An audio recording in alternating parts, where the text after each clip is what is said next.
Querido Dios, cuando nos unimos en estos momentos a estudiar tu palabra, venimos ante ti como tus hijos, Señor, regocijándonos que tenemos un Padre tan maravilloso como tú. Amén. Te agradecemos, Señor, que nos das la invitación de reunirnos alrededor tuyo y que tú, Señor, has abierto la puerta para que con confianza nos acerquemos ante tu trono, para que hallar ayuda, Señor, cuando necesitamos socorro en momentos difíciles. Pero también, Señor, compartir contigo tu presencia, tu amor, tu cariño, Señor. Disfrutar, Señor, lo que tú eres y especialmente, Señor, poder alimentarnos de tu palabra. Queremos pedirte, Señor, de que ahora en estos momentos, cuando vamos a estudiarla, al abrir, Señor, las páginas sagradas, que tu Espíritu Santo, Señor, sea el maestro que nos asista, que nos dé oídos para escuchar, ojos para ver y poder, Señor, tener un corazón tierno que esté dispuesto a ser enseñado. Lo pedimos por Jesús. Amén. Muy bien, la semana pasada terminamos de estudiar el capítulo 12 de Apocalipsis, que nos introduce a la historia de la iglesia y nos lleva a través desde los días de Jesús, del nacimiento de Jesús, cuando Cristo nació a través de su iglesia. María era un miembro de aquella iglesia y a ella se la escogió para que diera luz al Mesías. Y el Dios el Dios del universo llegó a ser hijo del hombre. Eso es un misterio fantástico, algo increíble, cómo el Dios del cielo llega a ser un hijo del hombre, llega a ser nuestro hermano, nuestro hijo, y luego Él tiene como propósito el venir a morir por nosotros. Pero el propósito va más allá de tan solo el rescate de la raza humana. Él trae sobre sí el rescate del universo, la vindicación del carácter de Dios, eventualmente la destrucción del reino de Satanás. Pero nos presenta el capítulo 12 a la iglesia como es el papel de la iglesia, que es el dar luz sobre el mundo. La iglesia es la luz del mundo. Y luego nos presenta la historia de persecución de la iglesia, cómo Satanás trata de destruir a la iglesia a través de la persecución. Nos presenta, entonces vamos desde el año -3, el año 3 antes de Cristo, a luego el periodo de persecución judía y luego el periodo de la persecución del Imperio Romano. Y luego viene el periodo de la persecución de los 1260 años, que es el periodo en el cual la iglesia se encuentra escondida en el desierto. Y nos muestra el capítulo 12 cómo Dios abre las fronteras de un nuevo mundo para salvar a su pueblo, y lo saca desde Europa, lo lleva a los Estados Unidos de Norteamérica, donde hay una tierra de refugio para la libertad de conciencia, la libertad de religión y un nido donde el remanente podrá nacer. Capítulo 12, versículo 17, termina aquella historia centrada en el año 1798, donde Satanás está enojado con la mujer, no la ha podido destruir. Y entonces luego se concentra su ira en contra del remanente, dice. Versículo 17, y se fue a hacer guerra contra el remanente de la descendencia de ella. La descendencia de la mujer es Cristo Jesús. El remanente es aquellos que tienen la fe de Jesús, como dice el capítulo 14, el versículo 12. Dice, he aquí está la paciencia de los santos, los que guardan los mandamientos de Dios y la fe de Jesús.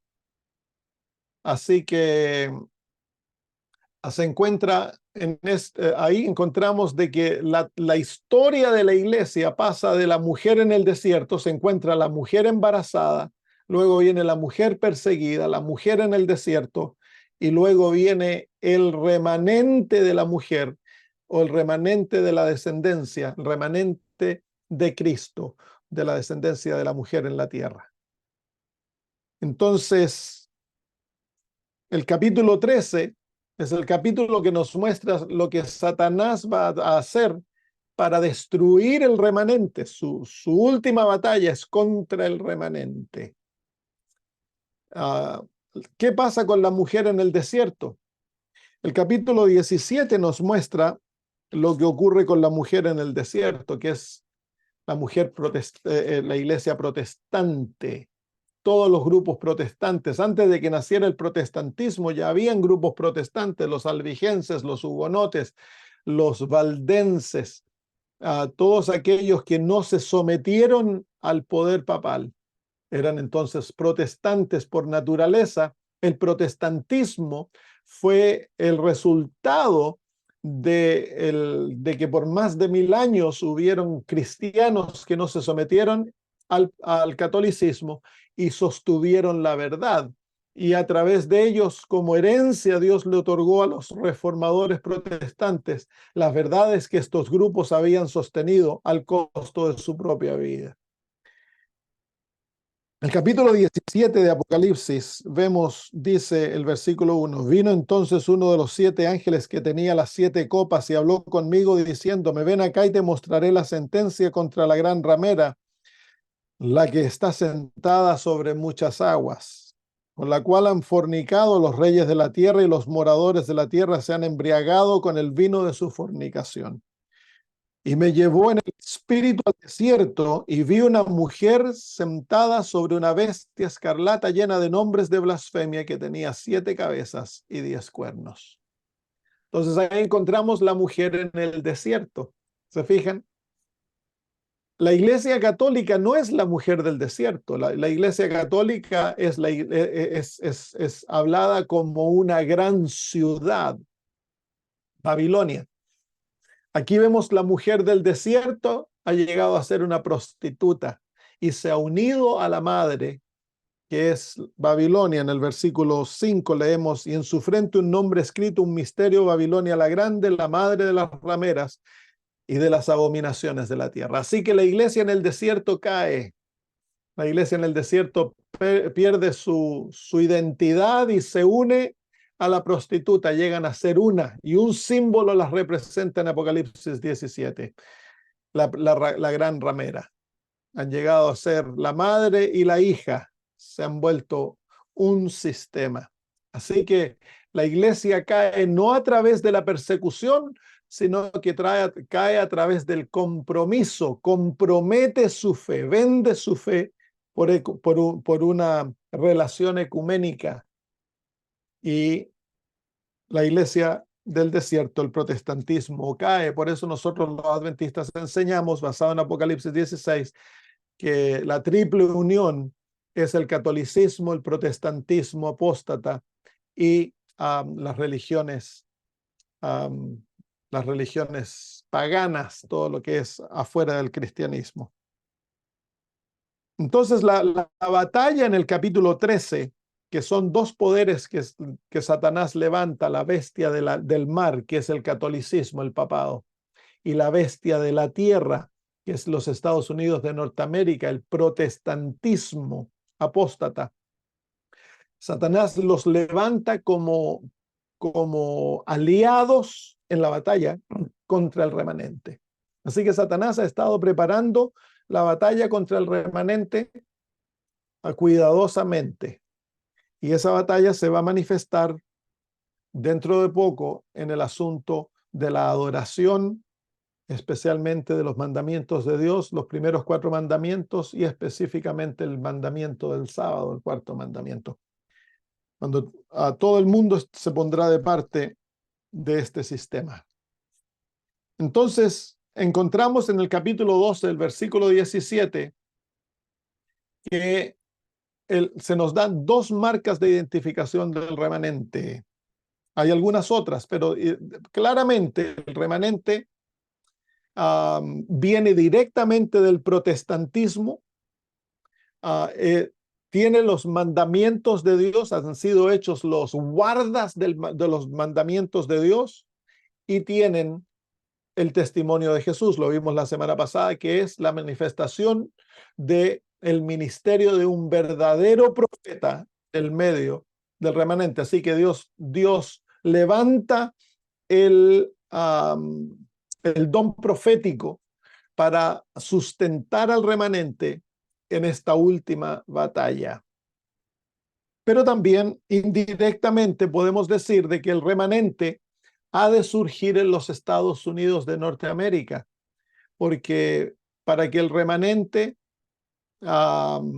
vimos la historia del capítulo 2, nos lleva de Europa, donde se encontraba la iglesia en el desierto, a los Estados Unidos de Norteamérica, donde Dios abre la tierra, traga el agua, abre su boca y traga el agua, la persecución termina y se establece la iglesia en un país donde se permite la libertad de conciencia, la libertad de religión, se establece un país donde el Estado no tiene un rey ni la iglesia tiene un papa y se permite que todos adoren a Dios de acuerdo a su conciencia, que es el origen de los Estados Unidos de Norteamérica, la única nación en la historia de este mundo, hasta ese punto, que había permitido estas cosas.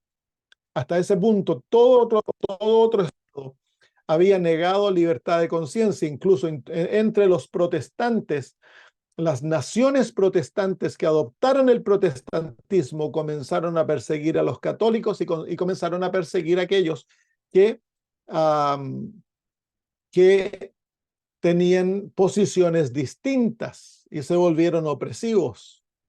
Entonces, en los Estados Unidos nace una nación con características cristianas, pero tiene una posición libre, donde permite que se practique la libertad de conciencia, la libertad de religión, la libertad de expresión, que son algo noble, totalmente nuevo hasta ese punto de la historia del mundo. Dios levanta a los Estados Unidos de Norteamérica para que cobije a la iglesia remanente en las últimas horas de este mundo, pero por supuesto la profecía nos enseña que Estados Unidos de Norteamérica va a llegar a ser uno de los principales enemigos del pueblo de Dios en las últimas horas de este mundo. Muy bien, entonces el capítulo 14 nos muestra dos otras marcas de identificación del remanente, o añade una. En el versículo 12 nos dice: aquí está la paciencia de los santos, los que guardan los mandamientos de Dios y tienen la fe de Jesús. Aquí la fe de Jesús se puede tomar en dos maneras. La fe como la religión que Cristo enseñó, la fe primitiva de la iglesia primitiva. Así que aquí vemos de que Dios ha mantenido aquella fe pura que le fue otorgada a los apóstoles y que a través de los apóstoles fue pasada a la iglesia primitiva, y de la iglesia primitiva fue llevada a través de las edades, a través de sus hijos, y por más de 2000 años se ha mantenido, y Dios le otorga la fe de Jesús a la iglesia remanente.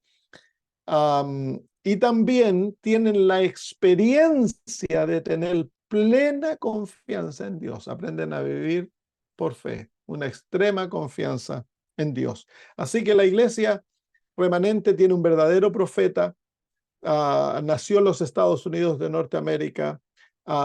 Tiene la fe primitiva de la iglesia cristiana y también posee la ley de Dios, la verdadera ley de Dios. La Iglesia Católica tiene una ley cambiada. Los protestantes mismos observan una ley cambiada o enseñan que no hay que guardar la ley de Dios.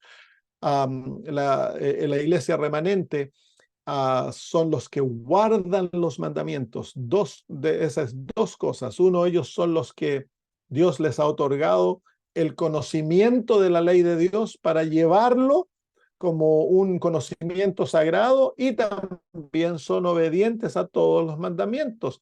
En el mundo cristiano hay rebelión específicamente contra el cuarto mandamiento, el mandamiento del sábado. Así que hemos de esperar por esto que el remanente ha de ser aquellos también que guardan el día sábado, toda la ley de Dios, tal cual fue otorgada, los 10 mandamientos.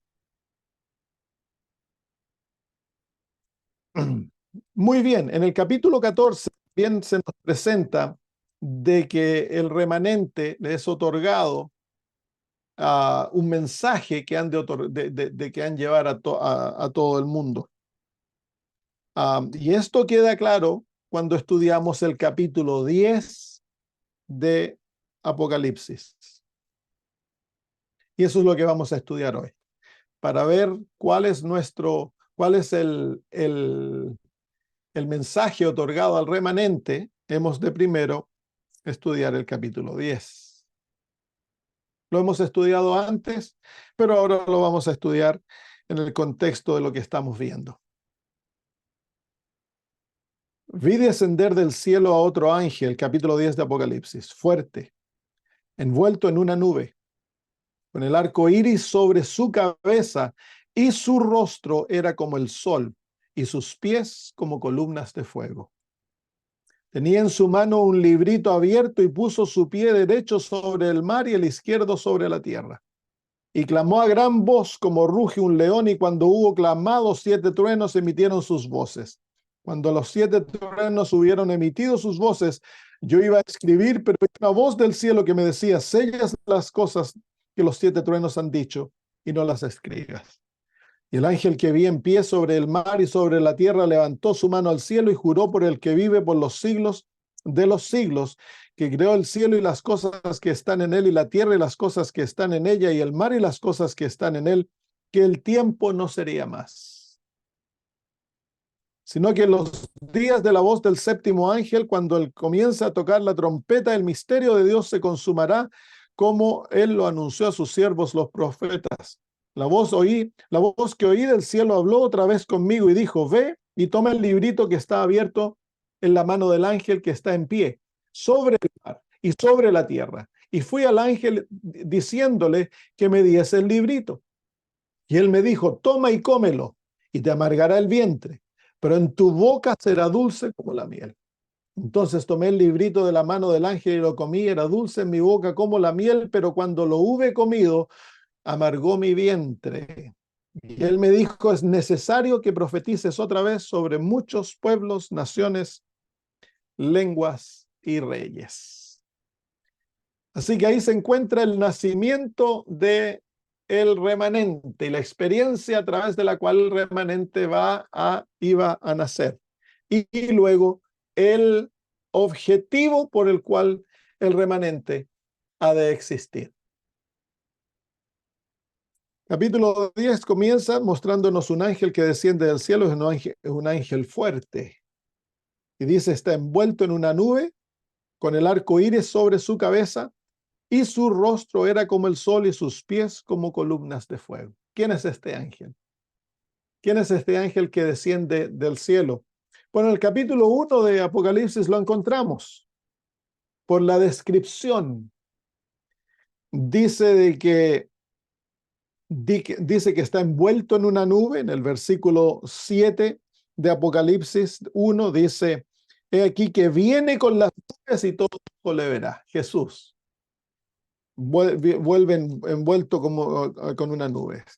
Luego él dice que tiene el arco iris sobre su cabeza, pero luego nos dice: y su rostro era como el sol. En el capítulo 1, en el versículo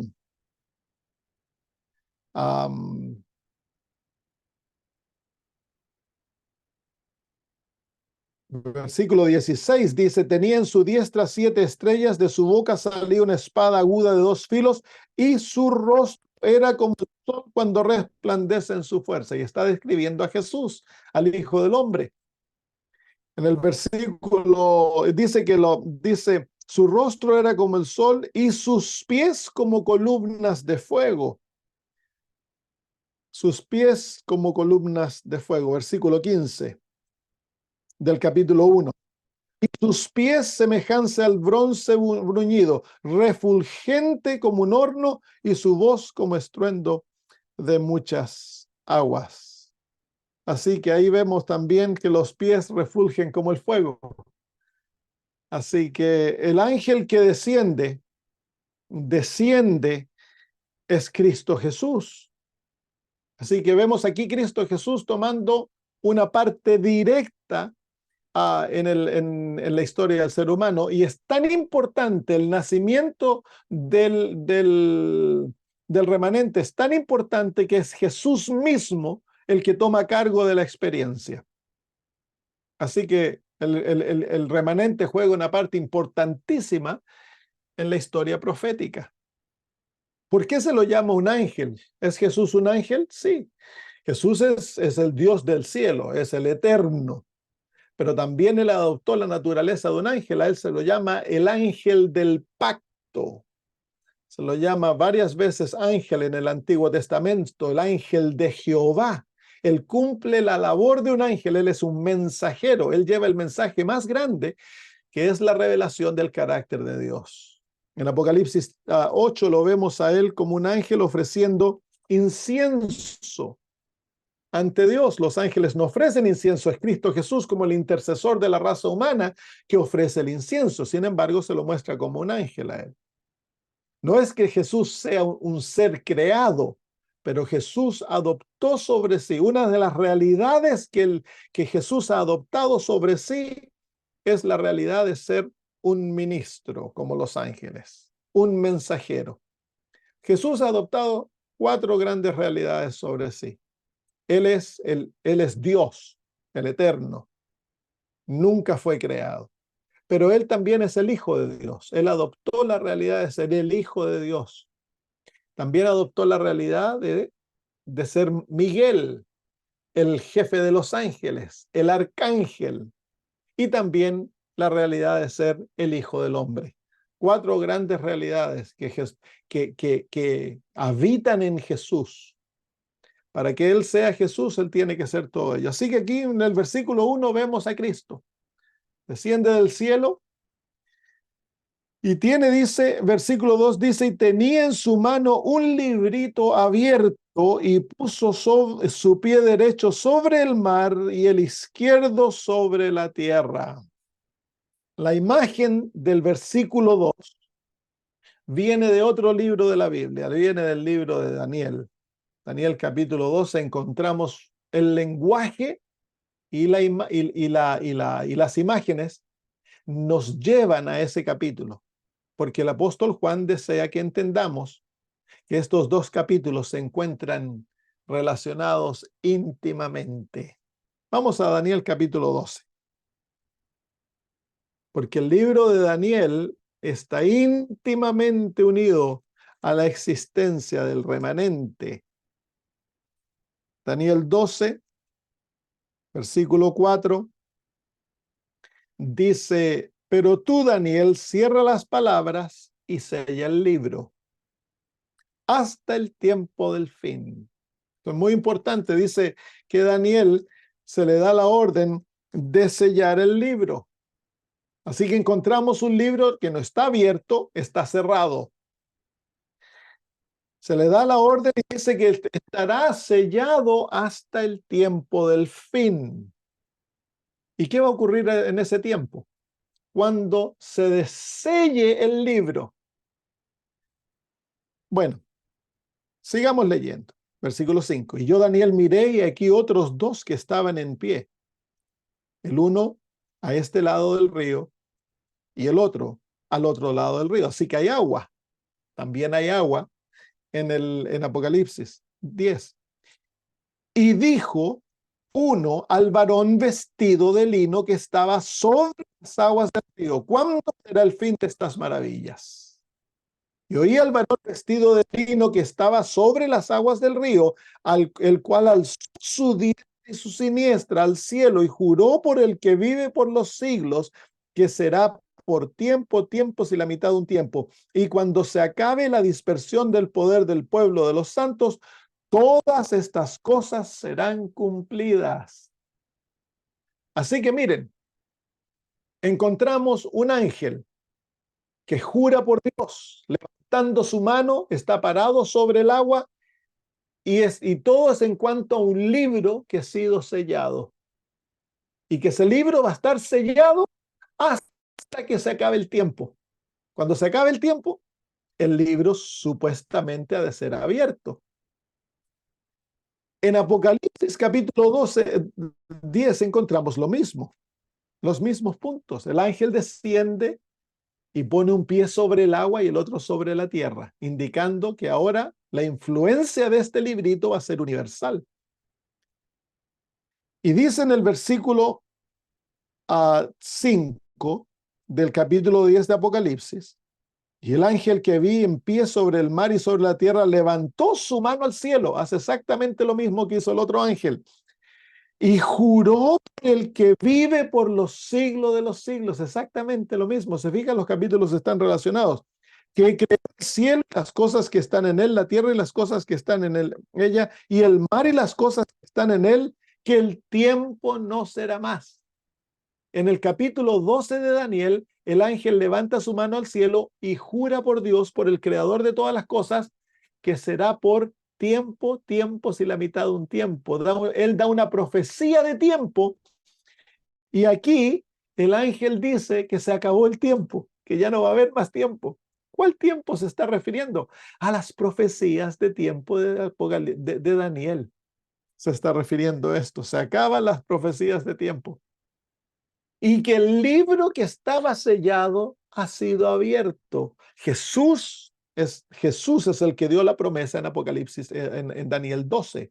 Y Jesús es el que desciende con el librito abierto para dárselo de vuelta a la raza humana, pero específicamente para dárselo de vuelta a el remanente. Miren, vamos de vuelta a Daniel 12. ¿Qué pasa cuando el libro, o cuándo va a ser el libro abierto? ¿Qué pasa cuando el libro es abierto? Entonces dice que el libro va a ser abierto en el tiempo del fin. ¿Cuándo comienza el tiempo del fin? Al fin de un periodo de tiempo, tiempos y la mitad de un tiempo, los 1260 años que estudiamos la semana pasada. Así que al fin del periodo de persecución de la iglesia, cuando el remanente ha de nacer en los Estados Unidos, después del año 1798, el libro de Daniel que ha sido sellado le será devuelto al remanente, otorgado. ¿Para qué? Bueno, para darle una identidad al remanente. El remanente ha de tener una identidad. Entonces, vamos a Daniel 12, nuevamente.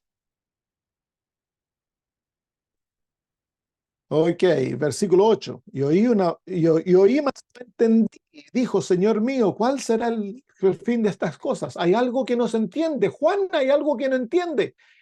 Perdón, Daniel tiene algo que no entiende. En el libro de Apocalipsis también hay Juan, escucha la voz de los truenos. Cuando habla el ángel, dice que fueron 7 truenos, pero fueron sellados los 7 truenos. Increíble. Aquí la experiencia es similar. Luego dice, él respondió, anda Daniel, pues estas palabras están cerradas y selladas hasta el tiempo del fin. Muchos serán limpios y emblanquecidos y purificados. Los impíos procederán impíamente y ninguno de los impíos entenderá, pero los entendidos comprenderán. Así que el libro de Daniel es específicamente un legado para el pueblo de Dios, para los entendidos. Y desde el tiempo que se ha quitado el continuo sacrificio hasta la abominación desoladora, habrá 1290 días. Bienaventurados los que esperen y lleguen a 1335 días. Así que aquí se nos dan dos tiempos más, los 1235 y los 1290 junto con los 1260, el tiempo y la mitad de un tiempo. Y mire lo que dice ahora el versículo 13. Y tú irás al fin y reposarás y te levantarás para recibir tu heredad al fin de los días. Entonces Daniel va a descansar y él se va a levantar al fin de los días. ¿Cuáles días? Los 1260, los 1290 y los 1335. Así que Daniel se levanta a cumplir el papel que Dios le dio, que era profetizar en los últimos días. Pero ¿cómo Daniel va a resucitar? Sí, va a resucitar en la persona del remanente. Va a resucitar en la persona del remanente. En otras palabras, el libro va a ser abierto. Las profecías de Daniel van a ser abiertas y van a ser predicadas al mundo entero nuevamente en la persona del remanente. Porque ¿qué es lo que hace el remanente con el libro de Daniel? Se lo come. Se lo come. Juan representa el remanente. Y es interesante, miren, Juan, que escribió el Apocalipsis, se come el librito de Daniel y lo enferma. Y cuando lo enferma, luego él tiene que predicar al mundo entero. Así que el remanente recibe como legado el libro de Daniel y el libro de Apocalipsis, unidos. Y es el remanente el que va a predicar el libro de Daniel y el libro de Apocalipsis a todo el mundo. Y yo me pregunto, ¿hay algún pueblo en el mundo que en su misma naturaleza están el libro de Daniel y el libro de Apocalipsis? Por naturaleza, es el libro de Daniel y el libro de Apocalipsis. No hay otro, solamente los adventistas del séptimo día. Llevamos en nuestro corazón, en nuestro ser, el libro de Daniel y el libro de Apocalipsis. ¿Por qué? Porque Dios le dio la orden que debíamos comerlo. Iba a llegar a ser, en otras palabras, Daniel resucita en la persona del remanente a predicar su libro a todo el mundo. Muy bien, ¿cuáles son los días? Los 1260 años terminan en el año 1798 junto con los 1290 días. El 1290 comenzó en el año 508 a.C., los 1260 comenzaron en el año 538 a.C. El año 508 fue cuando Francia le otorgó su apoyo al obispo de Roma para defenderla con ejércitos. Le ofreció el poder de sus fuerzas de ejército para defenderla. Así que la Iglesia Católica recibió el apoyo de ejércitos que lo usó durante toda la Edad Media, los ejércitos de otras naciones, especialmente Francia. En el año 538 se le otorga Roma como el asiento de su poder político, le da el nacimiento al papado. Y los 1335 días comienzan en el año 508 y terminan en el año 1843. 508, a ver. No, en el año 508 hasta el año 1843. Déjenme hacer un cálculo, se me confundió la cabeza. Así es que en el año 538, 1200, sí, no, el año 508 hasta el año 1843. Entonces, esas son las dos grandes fechas cuando algo ha de ocurrir con el libro de Daniel. Año 1798, el ángel desciende en Apocalipsis capítulo 12, el ángel desciende con el librito abierto, se lo trae al mundo. El libro de Daniel es abierto.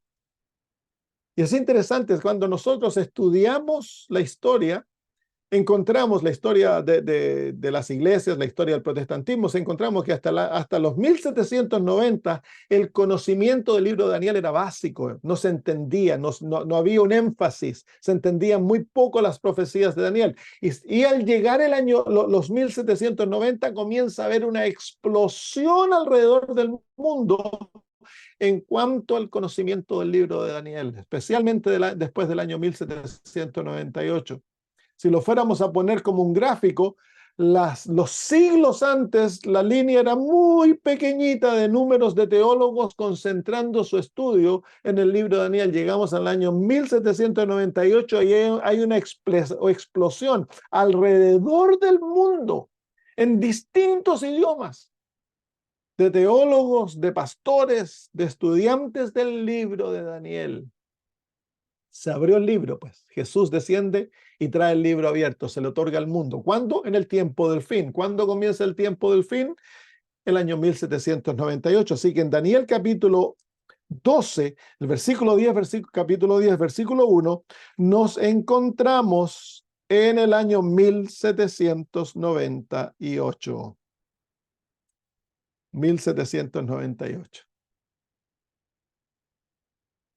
¿Qué iba a ocurrir entre los años 1798? Bueno, tenemos que llegar ahora al año 1843, porque de acuerdo a la profecía de Daniel, se dice de que estas son las dos hitos en el cual Daniel se iba a levantar para profetizar nuevamente. El año 1843, 1798 comienza una explosión alrededor del mundo y unos años más tarde, Guillermo Miller comienza a estudiar la Biblia. En 1818, por 3 años, él estudia la Biblia y llega al libro de Daniel y encuentra un versículo. Hasta 2300 tardes y mañana y luego el santuario será purificado. Se concentró por 10 años en el estudio del libro de Daniel y las profecías del libro de Daniel y su aplicación. Y él llegó a la conclusión de que Cristo vendría en el año 1843. Entre los años 1833 a 1843 hubo el más grande reavivamiento que alguna vez se haya visto en la historia de este mundo. Fue más grande que los previos reavivamientos, que la Reforma. Fue comparable al reavivamiento de la iglesia primitiva, con el derramamiento del Espíritu Santo. 1833 a 1843. Interesante. ¿Qué ocurrió? Se comió el libro de Daniel, las profecías de Daniel se comieron y fueron dulces para la boca, trajeron un gran reavivamiento alrededor del mundo, no tan solo en Estados Unidos. El mensaje fue predicado a todo el mundo, básicamente. Se levantaron no tan solo Guillermo Miller, hubieron un número de escritores y predicadores que se levantaron en distintas partes del mundo, en los países donde no se permitía que los adultos predicaran, niños se levantaron a predicar. Y todos anunciaban que el fin de todas las cosas venía alrededor de los 1840. Guillermo Miller fue el que puso una fecha más exacta, 1843. Pero dice de que iba a llegar a ser amarga en la boca. Amarga en la boca. Y exactamente lo que ocurrió, ¿no? Cristo no vino, hubo un gran desencanto, un chasco, 1843, luego 1844 y luego específicamente el 22 de octubre de 1844 se puso la fecha. ¿Por qué el 22 de octubre de 1844? Porque se hizo un estudio de las fiestas del Antiguo Testamento y se descubrió de que todas las fiestas habían sido cumplidas exactamente cuando la fiesta caída. Cristo murió en la Pascua judía.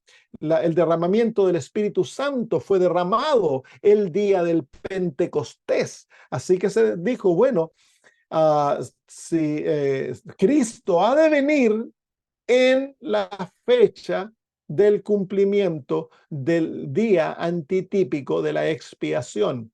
Y se estudió cuándo caería el día antitípico de la expiación y se llegó a la conclusión que era el 22 de octubre de 1844. Entonces, por eso se dijo que Cristo vendría el 22 de octubre de 1844.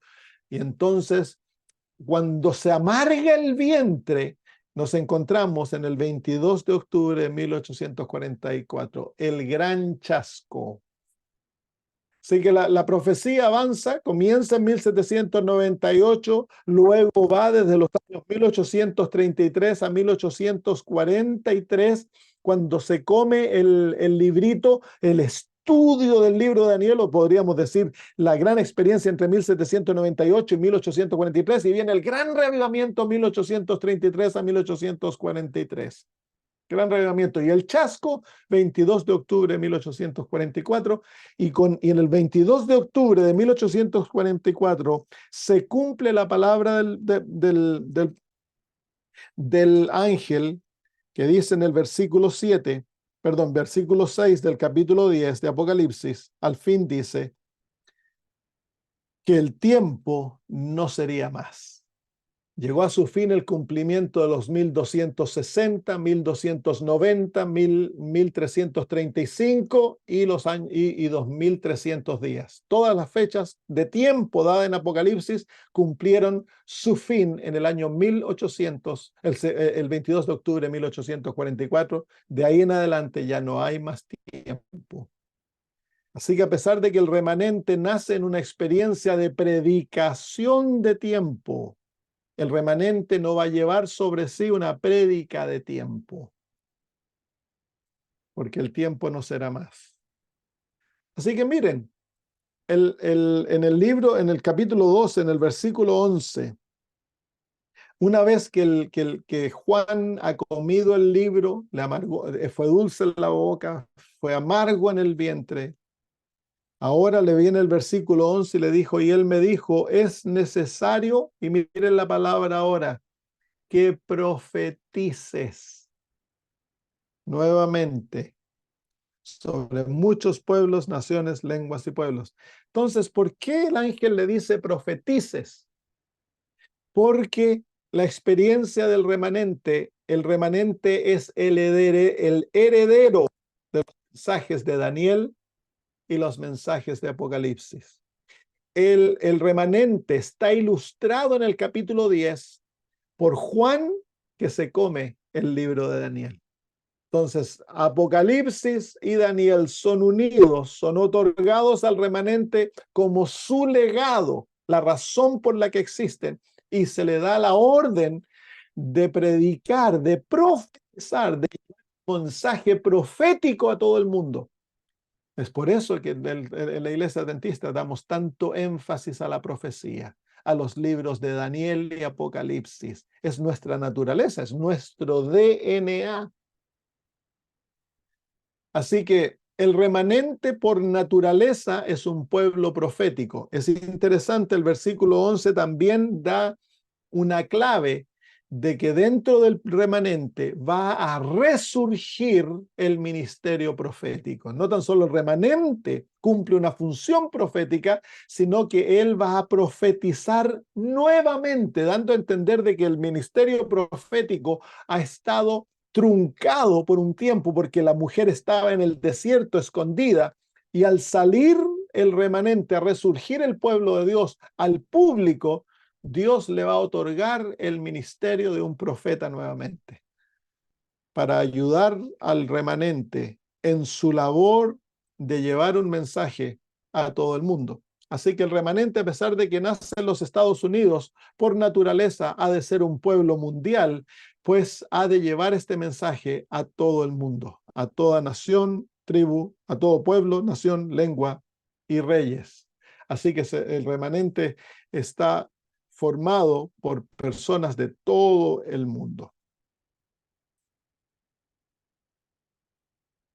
Muy bien, entonces el mismo capítulo 10 nos habla de que el remanente para surgir va a pasar por una experiencia en la cual cierta información se Dios intencionalmente mantiene cierta información de la mente de aquellos que cursan por la experiencia dulce y amarga, los 7 truenos.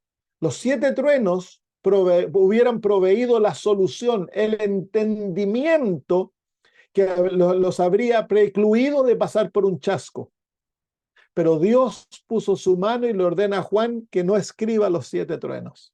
En otras palabras, el chasco fue intencionalmente creado por Dios para probar a su pueblo. Así como la iglesia primitiva pasó por un chasco increíble cuando Cristo murió, los apóstoles fueron chasqueados terriblemente. Lo escuchamos en las palabras de los 2 discípulos que van caminando a Emaús. Uno de ellos se llamaba Cleopas. Y se encuentran con Jesús, no lo reconocen y comienzan, y dice que iban lamentándose, iban hablando tristemente, incluso iban llorando por lo que había ocurrido.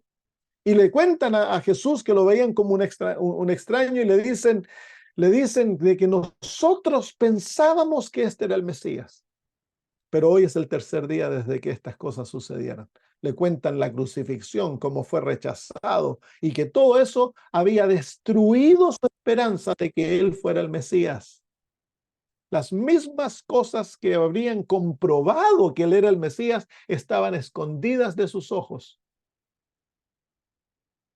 Entonces, lo mismo ocurre cuando el remanente surge.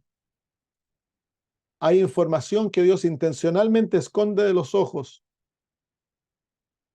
y la experiencia de chasco separa al trigo de la cizaña y permite que tan solo aquellos que aman la palabra de Dios de todo corazón y aman a Cristo de todo corazón, solo aquellos conforman el remanente. Fue exactamente lo que ocurre con la iglesia primitiva.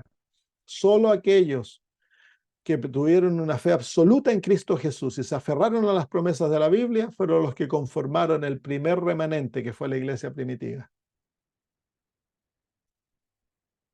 Muy bien, entonces el capítulo 10 nos da una serie de señales que identifican al remanente. El remanente ha de recibir por herencia 2 libros, el Daniel y Apocalipsis. Son parte del DNA del remanente. El remanente ha de surgir luego de un periodo de estudio extenso del libro de Daniel y que crea una experiencia de gran reavivamiento y luego viene un chasco terrible. Y luego de eso el remanente ha de recibir una orden de llevar un mensaje profético a todo el mundo. Es exactamente lo que pasó con la iglesia adventista del séptimo día. Guillermo Miller estudia, comienza a predicar en el año 1833, se levanta un gran reavivamiento. Del gran reavivamiento viene un tremendo chasco de un grupo se creen que en los Estados Unidos tan solo había más de 500,000 personas esperando el advenimiento de Cristo. Pero al final, al otro día del 23 de octubre de 1844, quedó un grupito, pero pequeñito, que ellos creyeron de que sus conclusiones no estaban equivocadas, es decir, que las profecías estaban correctas, pero que las conclusiones estaban equivocadas, y comenzaron a estudiar la palabra de Dios, y el Señor les reveló que, claro, el lugar que iba a ser limpio al fin de los 2300 años no era la tierra, sino que era el santuario de los cielos, y que Cristo había pasado del lugar santo al lugar santísimo. Llegaron a un nuevo entendimiento del santuario. Hasta ese momento no se entendía el santuario. El mensaje del santuario había sido totalmente perdido durante las edades oscuras, y se creía que la tierra era el santuario. Y ahí fue la gran equivocación de Guillermo Miller. Él concluyó de que, bueno, si la tierra es el santuario, Cristo ha de volver a la tierra para purificarla con fuego.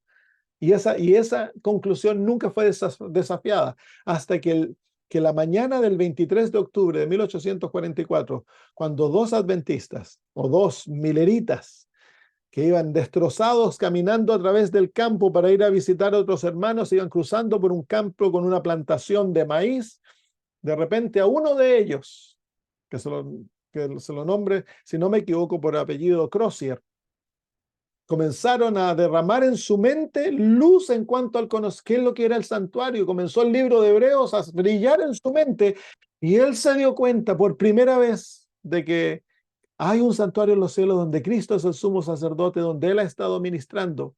Y luego de estudio intenso, publicaron un artículo donde dieron a conocer el conocimiento del santuario en los cielos, de las 2 ministraciones que ha llegado a ser parte de la fe adventista. Y es interesante que en el capítulo 11 de Daniel, de Apocalipsis, el versículo 1, luego del chasco, el remanente recibe conocimiento en cuanto al santuario. Dice el capítulo 11, versículo 1, entonces fue dada una caña semejante a una vara de medir, y se me dijo, levántate y mide el templo de Dios y el altar y a los que adoran en él. Así que se le llama la atención, luego del chasco, a Juan se le llama la atención al santuario en los cielos, que hasta ese punto en el libro de Apocalipsis claramente no ha salido. Entonces, y fue exactamente el próximo día, se revela la verdad del santuario en los cielos al pueblo que está chasqueado, y llega a ser el aspecto central de la fe del remanente, el santuario. Muy bien, lo vamos a dejar hasta ahí esta noche. La próxima semana vamos a ver cómo el libro de Daniel revela al remanente, porque el libro de Daniel es es la herencia esencial del remanente. Fue escrito especialmente para aquellos que viven en la hora del juicio. Así que eso lo vamos a ver la próxima semana. ¿Hay alguna pregunta por ahí, hermanos?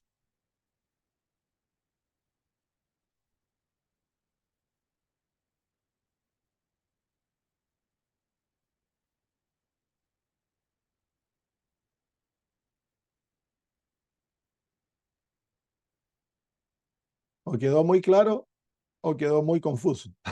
No, yo le quería preguntar, tal vez si quede con las fechas que dio el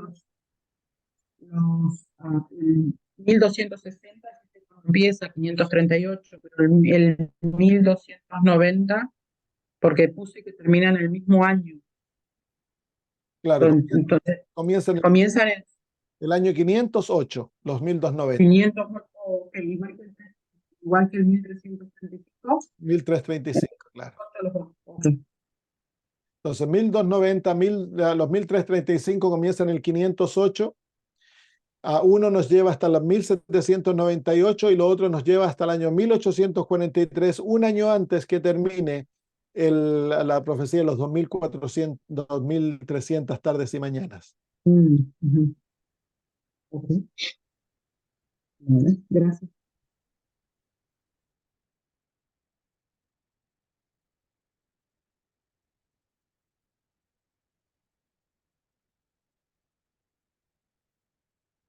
Hay algunos adventistas que andan predicando una reaplicación de los 1290, de los 1335, de los 1260 y lo están poniendo todo en el tiempo del fin.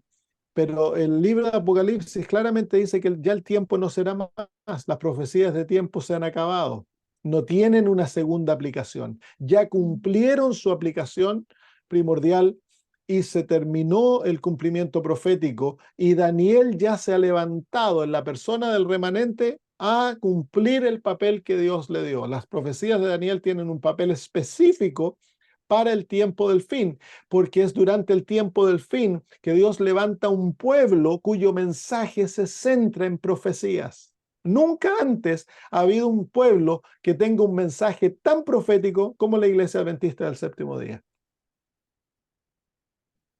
El renacimiento de la predicación profética.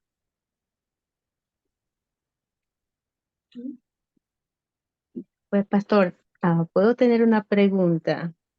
Sí, hermana. Hacer una pregunta. El, ¿Cómo se identifica el comienzo de los 1200, perdón, de los 1335 días que comienza en el año 508? ¿Dónde se explica eso? ¿Cómo se identifica ese periodo? Ese periodo se identifica porque es dado junto con los 1290. Se habla de los 1290 y los 1335. Por lo tanto, ambos deben ir juntos. Los 1260 se dan en forma separada, lo que se los expresa como tiempo, tiempo y mitad de un tiempo, pero los 1290 y el 1335 se los da juntos en el versículo ¿cuánto es de Apocalipsis? Daniel 12, el versículo 12, 11 y 12 se los da junto en las últimas palabras del ángel. Se menciona en el versículo 11, desde el tiempo que sea quitado el continuo sacrificio hasta la abominación desoladora, habrá 1290 días. Bienaventurado el que espere y llegue a 1335 días. Entonces ahí se nos muestra ¿cómo se llama? Esta unión entre la Iglesia Católica, el papado y Francia, comienza la obra de destruir el continuo, que es la obra de ataque contra el ministerio de Cristo en el santuario celestial. Y el hasta es el tiempo, toda la obra católica durante su periodo de reino de los 1260 años. Entonces nos lleva desde esa unión entre iglesia y Estado, la unión entre las iglesias, es decir, el poder de ejércitos que se le otorga a la Iglesia Católica hasta que termina su periodo de los 1290 años en el año 1798, y luego se menciona los 1335, bienaventurado el que llegue a los 1335, refiriéndose al comienzo, al gran anuncio, que el último esfuerzo para anunciar del movimiento milerita entre los años 1843 y 1844, ese último año que iluminó la tierra con el reavivamiento más grande que alguna vez se haya visto. Gracias, pastor. Sí, yo había escuchado que habían otras interpretaciones como literales, los días literales, y entonces es algo que se está promoviendo. Sí, ¿cómo se llama? Se volvió bien popular porque David Gates, a través de sus redes de canales, comenzaron a proclamarlo, pero eso ha estado en el mundo inglés ya por bastante tiempo. Pero el problema es de que en la profecía, y es el pastor Borg que dice esto, si no me equivoco, que en la profecía nosotros vemos de días a años, pero nunca vemos de años a días. Entonces, en la profecía un día presenta un año, pero no vemos lo opuesto, que un año se pueda convertir literalmente en día, o que una profecía dada en un contexto simbólico, una profecía de tiempo dada en un contexto simbólico, se ha de tomar literalmente como un tiempo literal. Muchas gracias, pastor. Entonces, al tomar esas posiciones, destruimos la consistencia de la interpretación profética. Y hacemos lo que los pentecostales hacen, lo que los carismáticos hacen, que toman cualquier cosa y la aplican como ellos piensan que debiese ser aplicada. No es así. Hay reglas de interpretación de la Biblia, y una de ellas es que un día equivale a un año. Es una regla clara. Pero claro, hay hermanos que entonces comienzan a poner fechas, que desde la ley dominical va a ser tanto tiempo, y los 1335, al fin de los 1335 viene en la liberación del pueblo de Dios o la segunda venida de Cristo. No hay consenso, hay distintas interpretaciones, distintas maneras de poner los días tampoco, no hay un consenso. Así que, pero el mensaje angélico es bien claro. Jesús le dice a Juan, no hay más tiempo, se acabó el tiempo. Y la hermana White dice, refiriéndose a ese texto, de que las profecías de tiempo han llegado a su fin. El pueblo de Dios no va a ser más probado en tiempo, es terminado. Y una vez Elena de White y Jaime White, hablando con un hombre que aplicaba los 1335 al futuro, ellos le dijeron que ya habían sido cumplidos, que ya no era, que no tenían un cumplimiento futuro porque ya habían sido cumplidos. Entonces, con eso se da a entender claramente de que el cumplimiento de los 1335 ya ha llegado a su fin y que no es necesario esperar un nuevo cumplimiento de esas fechas. Recuérdense, el verdadero remanente no lleva en su mensaje un mensaje de tiempo.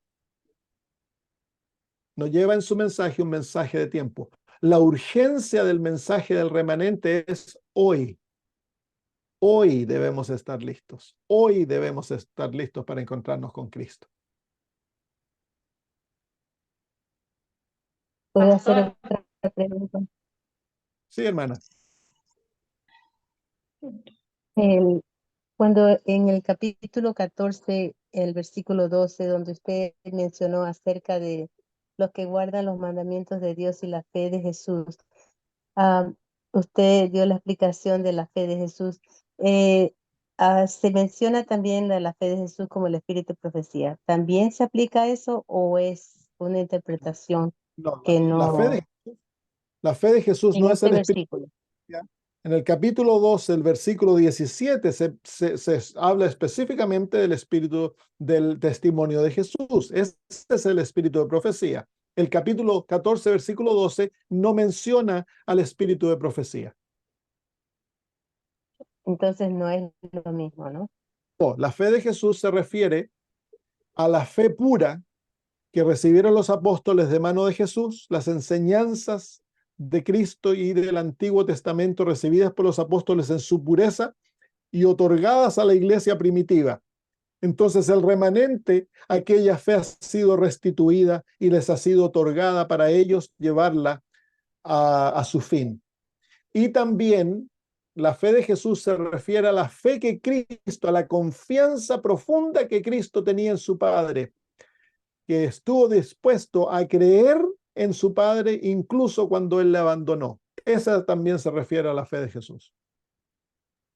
Que tienen una Gracias. fe que obra por amor y los lleva a una obediencia absoluta a Dios. Gracias, porque es importante, yo creo que así lo entendamos para poder explicar, ¿no? Esas diferencias de un versículo y del Sí, otro. sí.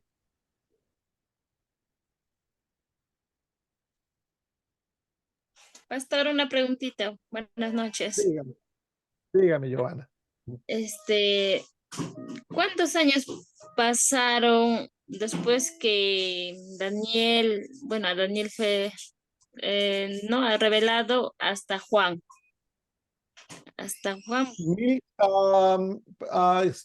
Casi 600 años. Desde Daniel a Apocalipsis hay más o menos un periodo de 600 años. Ah, sí, sí, sí. Es un periodo largo. Y cuando Daniel habla de la abominación desoladora, es el tiempo que persiguió el poder papal al pueblo Claro. remanente. La abominación desoladora es el sistema católico, es el papado. Ah, ya, ya. Y pastor, ahora con lo que está pasando Israel y todo eso, no habla nada de Israel, ¿verdad? En Apocalipsis y los libros proféticos. No, Israel no es el centro de la profecía. Israel dejó de ser centro profético cuando fue abandonado, cuando perdieron su lugar como pueblo de Dios. El centro de la profecía en cuanto a los enemigos del pueblo de Dios son los Estados Unidos, el protestantismo apóstata, los Estados Unidos, el catolicismo y el papado, y las religiones paganas, esa triple unión que se llama Babilonia. Ese es el centro en cuanto a los enemigos. Y el centro en cuanto al pueblo de Dios es la iglesia remanente, el pueblo de Dios. Los musulmanes ya jugaron una parte en la profecía, se acabó su lugar. Israel no es ni siquiera mencionado en las profecías en forma literaria. Israel mencionado en Apocalipsis es un Israel espiritual, que es el remanente, el pueblo de Dios. Entre los carismáticos y entre los evangélicos, no pentecostales, pero los protestantes de Norteamérica, hay un gran énfasis. Ellos a todas las profecías del Antiguo Testamento en cuanto a Israel y su grandeza, se las aplican literalmente a Israel. Y es por eso que Estados Unidos le da tanta ayuda a Israel, porque hay una mentalidad protestante detrás de eso, creyendo que Israel es el verdadero pueblo de Dios, porque ellos no comprenden la profecía. Hemos de recordar que en el libro de Apocalipsis, los que realmente entienden la profecía, los que se le ha dado la profecía y el entendimiento profético verdadero, es el remanente. Entonces podemos decir que, como habló en Mateo 24, que escucharemos de guerras y rumores, pero aún no es el fin, ¿no? Podemos decir que Claro, eso sí, en eso hay cumplimiento. Las guerras, los rumores de guerra están cumpliendo las palabras de Jesús, las señales en forma general. sí, me quedó claro, pastor, muchas gracias. De nada, hermana. Pastor, una consultita ya que hablaron de Mateo 24, ¿no? Usted dijo que, bueno, disculpe mi ignorancia también, ¿no? Porque la verdad que nosotros no tenemos mucho estudio, digamos, pero usted dijo que Miller dio fecha, o sea, un año y una fecha, ¿no? De la venida de Cristo, una cosa así. Sí, Acá en Mateo 24 dice que el día, o sea, la hora y la fecha nadie sabe, ni aún los ángeles del cielo, una cosa así. ¿O a qué se sí, sí. refiere, digamos, con Y en con ese eso, versículo? Claro, la manera que Miller vio ese versículo es que él simplemente dijo el año. Él, él no fue el que puso el día y la hora, fue un hombre llamado Samuel Snow que eventualmente puso el 22 de octubre de 1844.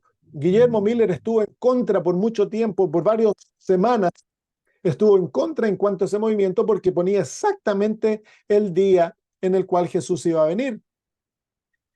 Eventualmente, cuando él vio el movimiento del Espíritu Santo en la conversión de miles, él aceptó el movimiento como que era divino.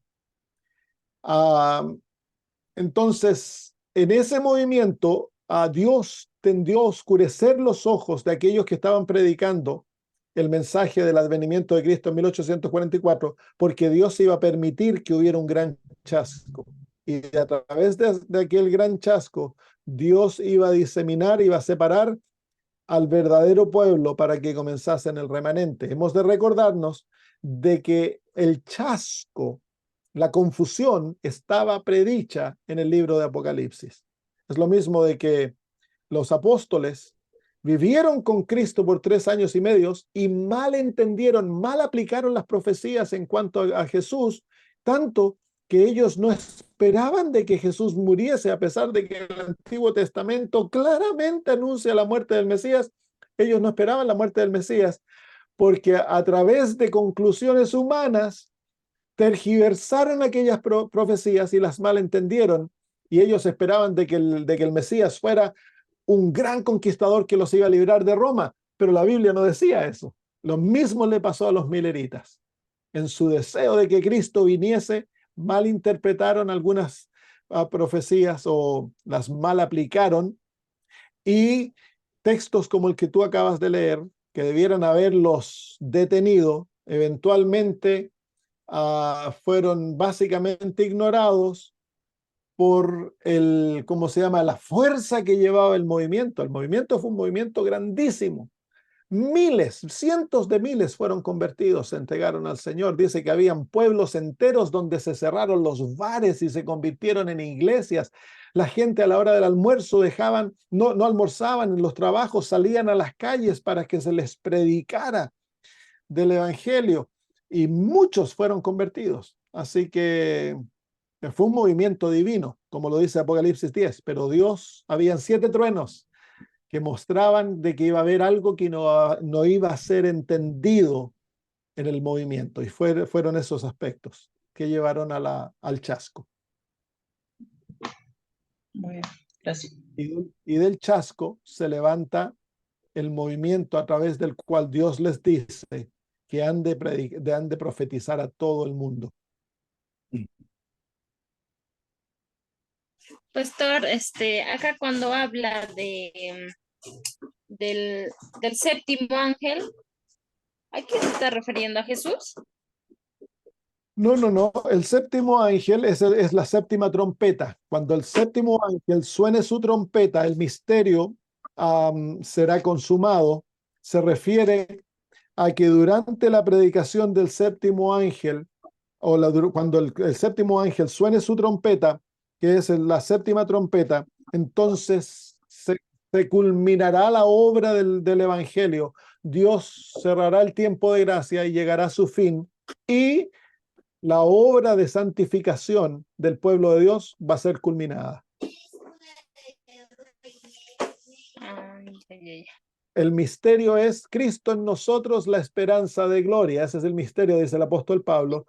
Y ese misterio va a ser consumado. Cristo va a ser formado, el carácter de Cristo va a ser totalmente desarrollado en su pueblo. Así que eso ocurre durante la séptima trompeta.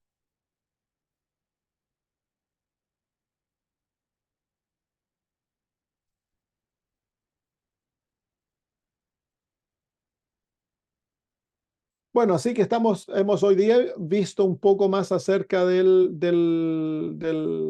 remanente.